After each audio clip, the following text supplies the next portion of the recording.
안녕하세요. 주식은 역시 기리기리세 기리십니다. 안녕하세요, 기리분들. 자, 오늘은 2월 14일 금요일 발렌타인데이입니다. 이제 보통은 남자가 받는 날이긴 하지만 혹시나 유부남 기리분들이 계시다면은 꼭, 꼭 집에 갈 때 하나는 들고 가야 된다는 거 잊지 마시기 바랍니다. 오늘의 경제 공부 같이 해보도록 하겠습니다. 같이 공부하시죠. 렛츠 기릿. 자, 첫 번째입니다.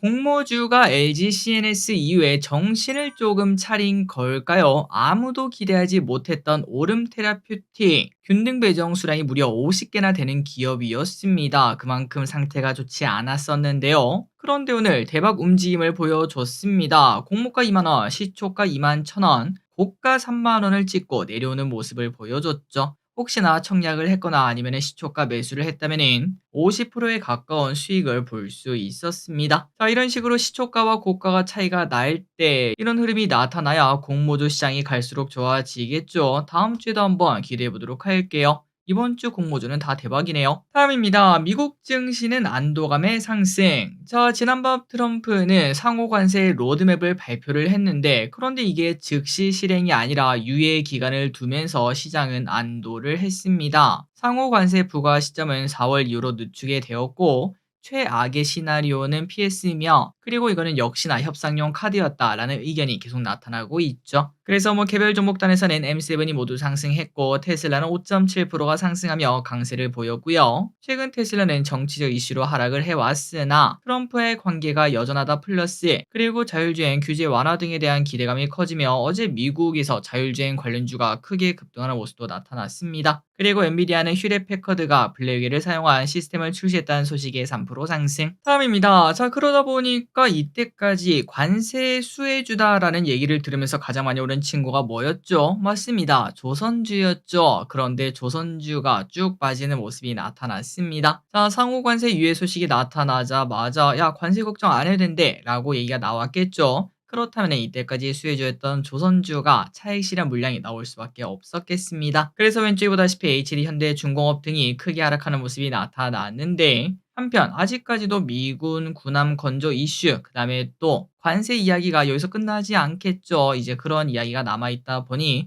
오히려 이거는 매수기회다라고 생각하는 사람도 많다고 합니다. 혹시나 조선주 야 너무 없어가지고 포모를 느낀다면은 이렇게 하락할 때 줍줍 해보는 것도 나쁘지는 않겠죠. 다만 중요한 거는 남들 말 듣고 그냥 사는 게 중요한 게 아니라 이거 진짜 야 이렇게 많이 올랐는데 이거 사도 되나? 그러한 고민은 당연히 해봐야 될 것 같습니다. 자, HD 현대중공업의 주봉과 삼성중공업의 주봉인데 1년 사이에 HD 현대중공업은 거의 4배 가까이 올라가는 모습을 나타냈죠. 그만큼 많이 오른 것도 사실이다 보니 조정 가능성도 있다는 건 분명히 생각을 해야겠습니다.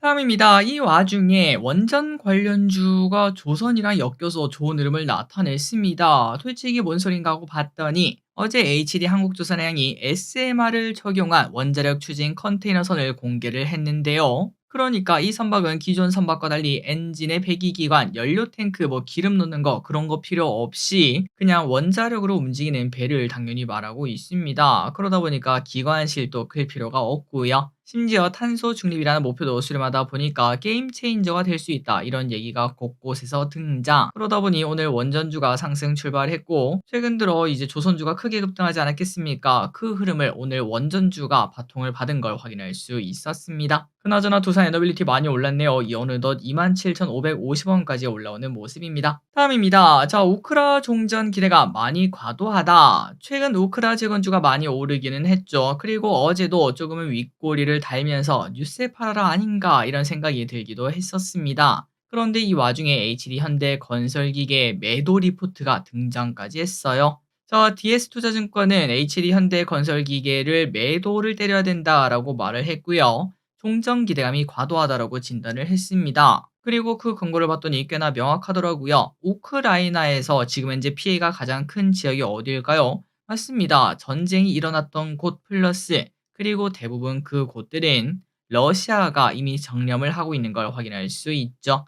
그리고 중요한 거는 이대로 이제 전쟁이 끝나게 되면은 그 땅은 러시아 땅이 될 것이며 그렇다면은 러시아 땅에 복구를 해야 되는데 그게 우리나라한테 떨어질까라는 고민은 당연히 해볼 수 있겠습니다. 당연히 러시아 아니면은 중국이 다 가져갈 거라고 말할 수 있겠죠. 그렇기 때문에 지금 종전 기대감은 좀 과도하다라고 진단했습니다. 자, 과연 재건주는 더 갈 수 있을지 개인적인 생각으로는 과거 대북주를 좀 보시면 좋지 않을까라는 생각이 듭니다. 왼쪽에 보이시는 거는 저 기릿이 진짜 옛날이에요. 2018년인가 그때쯤 트럼프랑 김정은이 악수를 했던 그 순간이 있거든요. 그런데 그 순간 더 올라갈 거라고 저는 생각하고 있었는데 대북주가 전부 다 저렇게 쭉 떨어지면서 하한가까지 치는 그런 모습을 나타낸 적이 있었습니다. 이게 진정한 뉴스의 파라라라고도 볼 수 있겠죠. 어쨌든 재건주는 어떻게 될지 계속 보도록 할게요. 참고로 HD 현대건설 기계 최근 들어 많이 오른 것도 사실이고요. 대동기어도 많이 올랐고 어제 윗골이 그다음에 오늘은 음봉을 박는 모습입니다. 다음입니다. 첫 번째 시추가 실패로 돌아갔다는 이야기에 크게 급락했던 대왕고래 관련주. 그 이후에 관심 없이 흘러가는 와중에 이러한 소식이 등장해서 한번 체크만 해보도록 하겠습니다. 산업통상자원부 장관이 향후 계속 시추 작업을 진행할 것이다 이렇게 밝혔고요. 아니 길이 근데 국회에서 예산을 안 준다며 그러면 이거 어떻게 진행하나 라고 봤더니 해외 투자를 받아서라도 진행을 한다고 하네요. 자, 앞으로 어떻게 될지 모르겠으나 어쨌든 판다고 합니다. 그리고 그 결과값은 우리가 알 수는 없지만 개인적으로 이렇게 크게 하락했을 때 조금씩 모아두는 것도 나쁘지 않다고 봅니다. 다만 크게 사는 게 아니라 적은 비중이겠죠. 자, 왼쪽에 화성밸브 그 다음에 또 다른 관련주인 한국가스공사 등을 보면은 전 저점 근처 사실 이제 더 떨어질 때도 거의 없는 기대분들도 아실 겁니다. 지금 누군가한테 대왕고래 될 거라고 믿습니까? 라고 물어보면 대부분이 아니요라고 말을 하겠죠. 그만큼 기대감이 전부 다 사라져 있다라고 볼 수 있고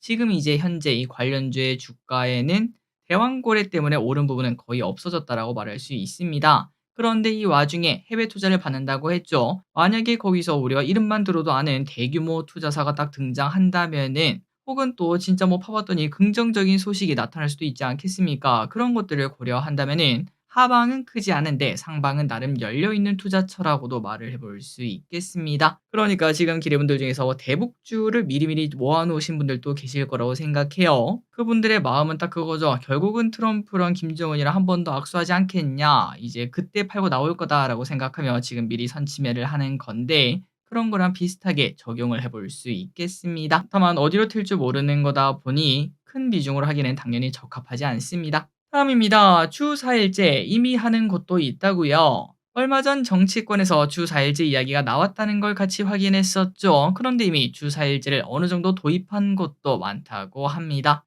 대표적으로 SK텔레콤, 그다음에 포스코가 있다고 하는데요. 이 두 회사는 격주로 주 4일 근무를 이미 하고 있다고 하네요. 그러니까 놀금이라는 단어를 이 회사들은 쓰고 있습니다. 그리고 제주도도 이미 시작했다고 하는데요. 주 4일제를 이렇게 격주로 하는 게 아니라 여기서는 공공기관 직원 대상으로 주 4.5일 근무제를 시작했다고 합니다. 평일에 미리 일만 한다면 금요일에 1시에 퇴근을 할 수 있다고 하네요.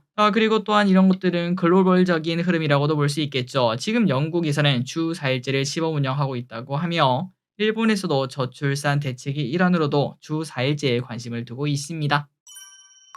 다음입니다. 자, 어제 영상에서 다이소가 10,000원짜리 화장품도 팔 수 있다는 내용을 봤었는데요. 하지만 다이소에서 바로 반박을 했다는 소식이 나왔습니다. 알려주신 기름들 감사해요. 자, 절대 아니다 라고 확실하게 선을 그었다고 하며 5,000원이라는 저렴한 가격을 지키는 게 우선으로 보인다고 합니다. 그러니까 다이소 입장에서는 라인업을 10,000원짜리로 확대해서 거기서 생기는 이윤보다는 가성비 좋은 이미지를 잃을 수도 있다는 게 더 큰 타격으로 생각을 한 것 같네요. 그렇기 때문에 10,000원짜리 화장품 여전히 고려하고 있지 않다고 합니다. 다음입니다. 자, 골드바를 한국금거래소와 한국조폐공사가 안 판다는 이야기를 우리가 지난번에 봤었는데요. 이제는 실버바도 공급 중단을 통보했다고 합니다. 그리고 또한 금가스를 올리는 주범인 중국도 골드바 사재기가 엄청나다고 하는데요. 줄 서서까지 골드바를 사는 모습이 최근 나타나고 있다고 하죠. 그런데 개인적으로 이러한 소식을 볼 때마다 이제 금 팔 때가 됐나? 이런 생각을 조금 해볼 수 있겠습니다. 모두가 삼성전자를 사러 아이를 업은 어머니도 할머니도 할아버지도 전부 다 이제 객장으로 갈 때 그때가 고점이었다는 것을 생각을 해볼 수 있겠죠. 다음입니다. 자, 작년 한 해 나스닥은 약 30%나 급등하는 모습을 나타냈죠. 그 흐름을 올해 우리가 기대를 하고 있는데요. 어쨌든 작년 그리고 지금까지도 해외 주식이 잘 나가고 있다 보니까 수혜를 톡톡히 보는 국내 기업이 등장했는데 바로 토스 증권이라고 합니다. 자, 해외 주식 투자에서 거래 수수료가 무료이기 때문에 토스 증권을 이용한 사람들이 정말 많아졌고 저끼리 또 요즘 해외 주식에 대한 이런 소식을 볼 때 토스증권 들어가서 확인을 해봅니다. 그전에는 인베스팅닷컴을 썼는데 그거보다 토스증권이 더 낫더라고요. 계속 보자면은 실제로 작년 한 해 신규 가입을 한 고객만 100만 명이 넘는다고 하고 MAU도 전년보다 40%나 증가하며 성장 중이라고 하죠. 그래서 이제 이렇게 해외 주식 효과를 톡톡히 보다 보니 토스증권은 작년 한 해 매출이 4,200억, 당기 순이익이 1,300억을 기록하며 2년 연속 흑자까지 기록을 했습니다. 자, 이러한 실적이라면 미국에 상장하려는 토스증권, 비바 리퍼블리카도 올해 말이나 내년 초에 상장 소식이 들려올 수도 있겠죠. 슬슬 토스 관련주도 한 가을에서 겨울까지 투자 기간을 잡고 한번 줍줍해보는 것도 괜찮을 수 있겠습니다. 다음입니다. 자, 우리나라에도 이제 진짜 비트코인 관련주가 등장을 하려나 봅니다. 오늘 메타버스 관련 기업 맥스트가 갑자기 뜬금없이 급등하길래 무슨 일인가 하고 봤더니 중대 발표가 있었다고 하네요.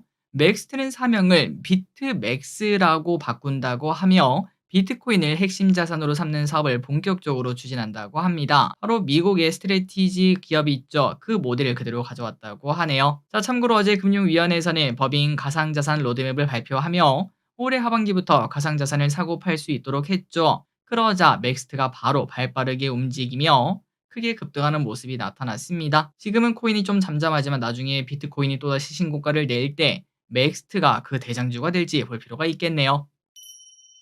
다음입니다. 세계적인 테마파크로 유명한 디즈니 월드. 그런데 최근 몇 년 사이에 이용료가 크게 급증하면서 디즈니 월드를 찾는 사람들도 많이 줄어들고 있다고 합니다. 저길이 또 언젠가는 그 꿈을 가지고 있거든요. 디즈니랜드를 한번 가보는 거. 언제가 될지 모르겠지만 그때까지 가격이 더 오르면 안 될 것 같은데 어쨌든 계속 보자면은 월스트리트저널에서 확인한 자료에 따르면은 4인 가족이 디즈니 월드를 4일간 방문했을 시 저렴한 호텔에 묵었다고 가정했을 시 비용이 얼마가 드나 봤더니 이게 말이 되나 싶긴 합니다. 약 622만 원. 그러니까 하루에 4인 가족이 150만 원이면은 한 사람당 30만 원 이상을 쓴다라고도 볼 수 있겠죠. 진짜 대박이네요. 그런데 이 비용이 최근 들어 많이 오른 거라고 합니다. 5년 전이랑 비교하면 무려 44%나 증가한 비용이라고 하네요. 그러다 보니까 이 돈 내고 누가 갈 수 있니? 라고 묻고 있다고 합니다. 그래서 이제 디즈니를 꾸준히 방문했던 사람들도 차라리 해외여행 가겠다 이렇게 말을 하고 있고 실제로 작년 실적을 보면 테마파크가 포함된 사업 부분의 실적은 전년이랑 비슷한 모습을 나타냈으나